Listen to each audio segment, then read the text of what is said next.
लेकिन ये लोगों ने मोहन संखे, प्रदीप पाटिल, सुभाष जादव, ये लोगों ने क्या किया, सिर्फ महानगर पालिका प्रभाग समिति एफ के अंतर्गत में ये लोगों ने घरपट्टी बना के लोगों को देके और पैसा वसूल के अपने पास रख लिया। इसका अभी पाव से अधिवेशन में भी इनका वो लगा था, अधिवेशन में लक्ष्य विधि लगाया था इनकी, लेकिन उस पे भी नोटिस आने के बाद भी आयुक्त साहब ने इनके ऊपर कार्रवाई नहीं किया। शायद उसमें मुझे तो ऐसा आशा है कि आधे से ज्यादा आयुक्त साहब उसमें लिए। तो ऐसे स्वतंत्र दिन में ऐसे भ्रष्ट अधिकारियों की तो जरूरत भी नहीं है, उनको तो बैठाना चाहिए था। और ये मैं 4 महीने से पेपर फॉलो कर रहा हूँ, इनको बता रहा हूँ कि इसने ये अपराध किया है, घोटाला किया है, लेकिन इनको समझ में नहीं आ रहा है। अब आज इनको मालूम है कल नहीं परसों स्वतंत्र है, इनको यहाँ बैठाएंगे तो मसला बढ़ेगा, इसलिए ऐसा ये लोग मुझे आश्वासन दे रहे हैं। और ऐसे आश्वासन मेरे पास 95 पड़े हैं इनके बीबीएमसी के। अभी हमने गए साल में 2023 में आमरण उपवासन किया तो 84 घंटा बैठा था। गवर्नर साहब आश्वासन पत्र दे के आए थे, उसमें एक भी काम हुआ है तो इन्होंने दिखा दे हमको, जिधर किए काम लंबित करेंगे, उसके बाद ही हम अनशन छोड़ेंगे अपने सभी साहब लोग के साथ में। घरपट्टी भी अपना प्रभाग समिति एफ में उपायुक्त सहायुक्त नहीं लगा सकते, क्योंकि उपायुक्त का सिग्नेचर कंपलसरी चाहिए। लेकिन मैं लक्ष्य विधि लगाया था इनकी, लेकिन उस पे भी नोटिस आने के बाद भी आयुक्त साहब ने इनके ऊपर कार्रवाई नहीं किया। शायद उसमें मुझे तो ऐसा आशा है कि आधे से ज्यादा आयुक्त साहब उसमें लिए, और उनके जितने नीचे पदाधिकारी सब ले चुके, क्योंकि सभी को मालूम है तो क्यों नहीं कर रहे निलंबित, क्यों नहीं उनके ऊपर गुन्हा दाखिल कर रहे, सब मिले जुले हैं उनसे। आमचे शहजाद मलिक साहेब आहेत आणि आमच्या भगिनी आहेत, त्यांचे सर्व सहकारी आहेत। तर त्यांनी जो आरोप टाकलेला आहे की घरपट्टी लावायची असेल किंवा कर आकारणी करायची असेल तर ज्यांना अधिकार आहे त्या अधिकारापर्यंतच ते पोचलं पाहिजे, त्या अधिकारांच्या सहीनीच कारवाई झाली पाहिजे। तसं न करता यांनी कुठेतरी करप्शन करून पदाचा गैरवापर करून त्या घरपट्टी लावलेल्या आहेत आणि त्या घरपट्टी लावल्यामुळे आणि पदाचा गैर शहजाद मलिक साहेब आहेत, त्यांचे सहकारी आहे, त्यांनी त्यांच्यावरची पत्रव्यवहार केला, त्यांच्यावरती आक्षेप घेतला, तरी पण कारवाई होत नव्हती। पण जेव्हा ते उपोषणाला बसलेत तर ते आम्हाला आता जाऊन आम्ही शेट्टे साहेबांना भेटलो, तर साहेब बोले याच्यात तुमचं म्हणणं काय? तर त्यांनी आम्हाला सगळी कागदपत्र दाखवली की आमच्या परीने जो अधिकार आमचा आहे त्याचा तपास करून हे यांनी जेवढ्यांची नावं घेतले ते सर्व पदाचा गैरवापर केलेला आहे।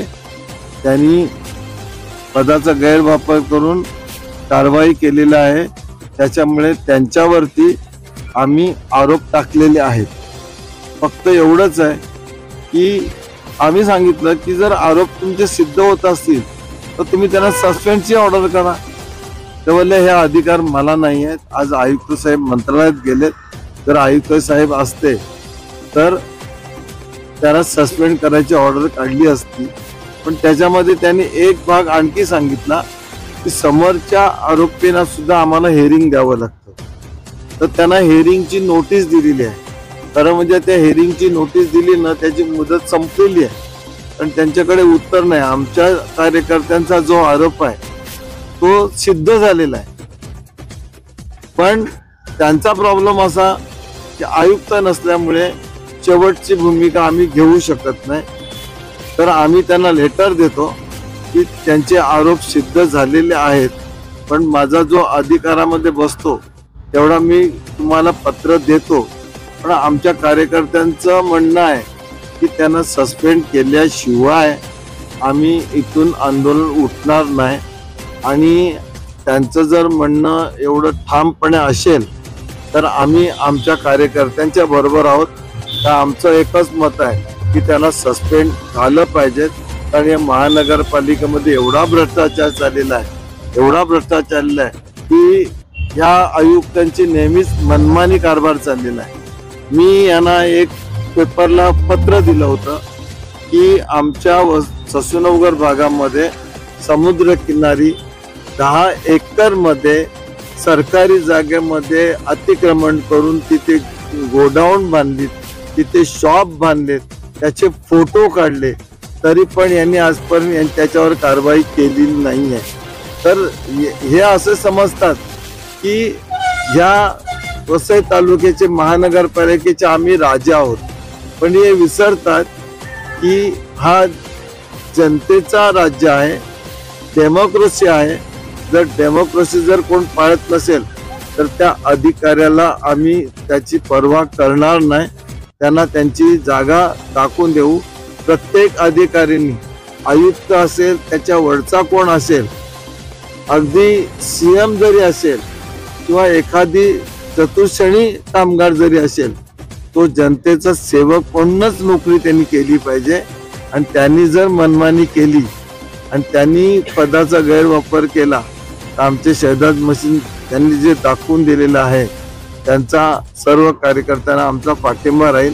आमचं पण म्हणणं आहे की त्यांना सस्पेंड झालं पाहिजे, पण त्यांचं म्हणणं एवढं आहे की त्यांना आम्ही हेअरिंग दिले, हेअरिंगचं त्यांनी उत्तर दिले, त्याच्यावरती आमच्या आयुक्त निर्णय घेतील आणि पुढची कारवाई करतील.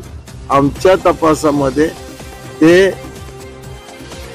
कायदेशीर त्यांनी कायद्याचा गैरवापर केलाय, पदाचा गैरवापर केलाय, या आमच्यापर्यंत सिद्ध झालेलं आहे.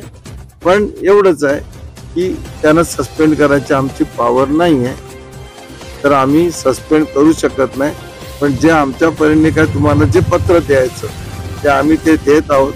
पण आमचे मालिक साहेब जर त्यांच्या पत्राचा स्वीकार करत नसतील आणि त्यांना सस्पेंड हे जागेवर पाहिजे असेल, कारण स्वातंत्र्य दिन जवळ आलेला आहे, इथे स्वातंत्र्य दिनाचे चांगले काहीतरी मोठे त्यांचे कार्यक्रम ठेवले आहेत, त्या कार्यक्रमामध्ये कुठेतरी डाग लागू नये म्हणून जर समझोता करत असतील तर आम्ही पण समझोता करण्याच्या तयारीत नाही तर त्यांनी रात्रीच्या आयुक्तांना बोलवावं आणि सस्पेंड ऑर्डर काढावी.